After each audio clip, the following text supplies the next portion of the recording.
The wind carried the faint scent of artificial rain through the shining streets of New Horizons City. Skyscrapers rose high into the glowing dome that mimicked Earth's sky. Clouds moving in programmed perfection, the sun carefully timed to set at exactly the same hour every day. It was beautiful, but it wasn't real. And sitting on a wooden bench in the middle of that perfection was a woman who no longer believed in anything real. Her name was Laurelai Silverfur, and though she looked calm to the strangers walking past, she was breaking inside. Her fur shimmered like silver silk, catching the light like it belonged in a museum. Her long ears twitched at every passing sound. Her amber eyes half closed as another wave of pain gripped her body. She was pregnant, alone, starving, and she was in labor. People walked by her, humans, aliens, androids, each one lost in their own lives, pretending not to see the woman in pain. To them, she was just another alien out of place in a city built for order. But this wasn't beauty they were ignoring. It was survival. She pressed one trembling hand against her swollen belly and whispered through her teeth, "Still have time. Still have time." But time was the one thing Laurelai no longer had. 57 years had passed since humanity's first contact with alien life. 32 years since they built this great city, a shining symbol of peace between species. But for Laurelai, New Horizons City was not peace. It was a prison. If she didn't find help soon, real help, she and her unborn child would die here, under a sky that wasn't even real. Her stomach twisted again, another contraction tearing through her. She counted under her breath. 27 minutes apart. Still early, but coming faster now. She hadn't eaten in 2 days. The last bit of nutrient paste she'd stolen from a cargo ship was long gone. The only thing keeping her alive was water from public fountains and sheer will. Laurelai looked up at the glowing sky dome. It was painted with soft afternoon colors, pink clouds and golden light. A beautiful lie. The same kind of lie she had once believed in. She remembered the voice of the man who had promised her the universe. His calm, deep tone, his warm smile. He had said he loved her, said he would leave everything behind for her. He had also said something else, words that burned into her mind. "A half-breed pup will never carry my name. If you return to my world, I will make sure you and that abomination are erased." Now even breathing hurt. If she didn't find safety tonight, her story, and her baby's, would end before it began. 3 days earlier, Laurelai had arrived on Earth, hidden aboard a cargo freighter cramped between metal containers, surviving on water from a leaking pipe. When the ship landed, she slipped out before the scanners could detect her. For 3 days, she had been sleeping on this same bench, hoping someone from the diplomatic sector would listen, but the guards only stared. The officials turned her away. Even the embassy of her own species refused to let her inside. She tried again that day. Her steps were slow, her vision blurry. The tall spire of the Canadian embassy glimmered in the sunlight, its steel and glass design as cold as the hearts that ruled inside. 2 guards stood at the entrance, tall and broad, their fur dark gray and their eyes sharp. She tried to stand straight, pulling her torn tunic over her belly. "I am Laurelai Silverfur," she said, her voice trembling. "I seek asylum and recognition of rights for myself and my unborn pup." The guards exchanged glances. One of them tapped his communicator, muttering something too fast for her translator to catch. Then he looked at her again with a sneer. "Ambassador Greyfang has no offspring outside his union," he said coldly. "You are mistaken."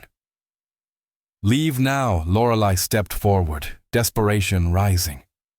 "He is the father of my child. I only ask—" The guard moved faster than she expected, gripping her arm and shoving her back so hard she nearly fell.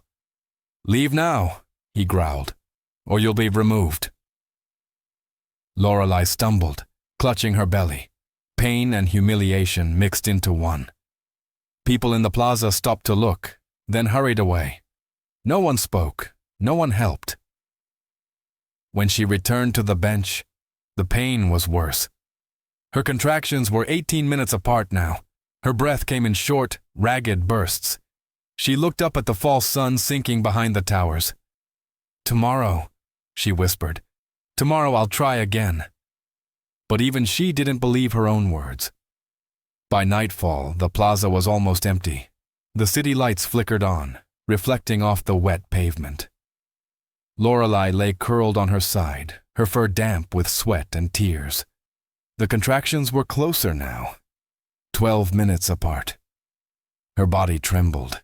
She could barely think, and then a voice cut through the darkness. "Hey, are you all right?" She opened her eyes. A human man was standing nearby.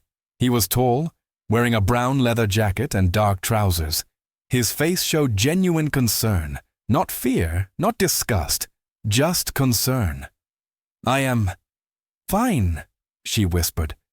But then another contraction hit and she gasped, unable to finish. The man knelt beside her.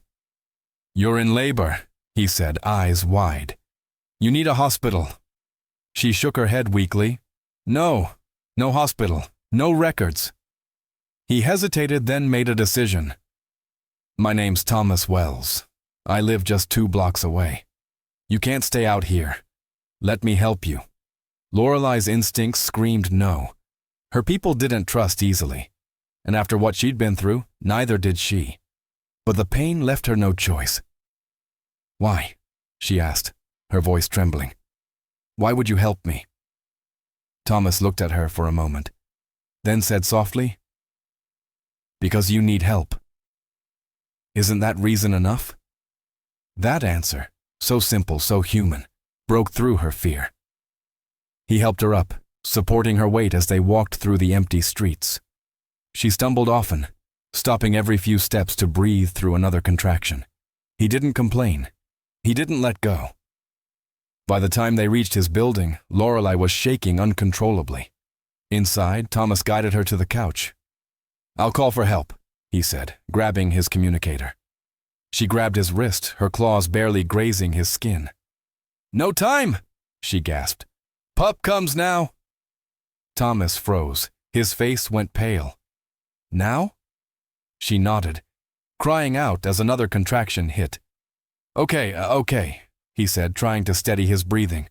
"I can do this. I'll help you, I promise." He ran to the bathroom, returned with towels, water, and shaking hands. "I'm not a doctor," he admitted, "but I've watched emergency training holos for my job." Laurelai tried to laugh through her pain. Then, "You're better than nothing." Hours passed.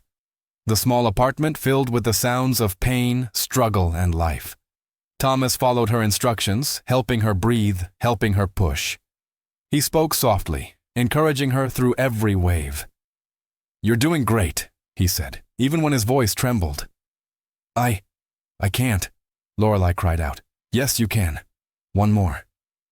"You've got this." The pain was like fire, burning through her body until suddenly, silence.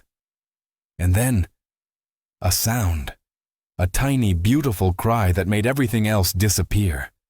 Thomas's face softened. "It's a girl," he whispered. "She's perfect."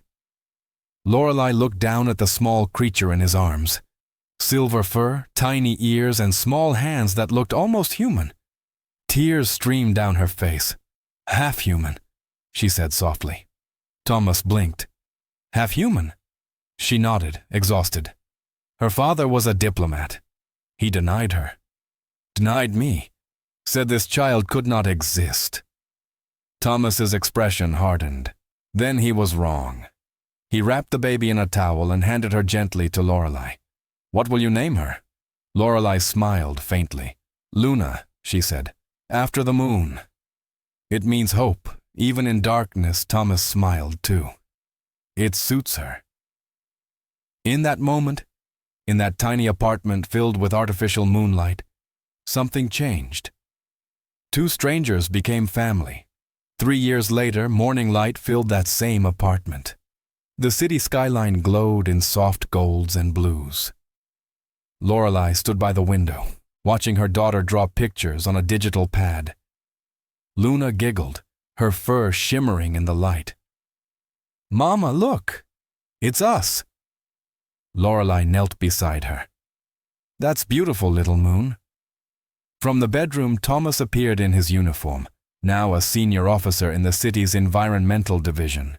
He smiled, kissing Laurelai's cheek. "Good morning, my favorite aliens." Luna laughed. "You're the alien, Daddy." Life wasn't perfect. Some people still stared when they walked by. Some still whispered. But they had peace, love, and a home.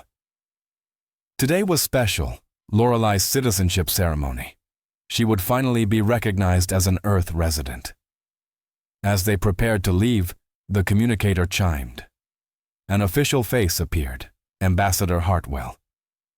"Laurelai Silverfur," he said, "your paternity case has been reviewed. Genetic testing confirms your claim. Ambassador Pierce has been stripped of his immunity and will face investigation. You and your daughter will receive full support." Laurelai stood frozen.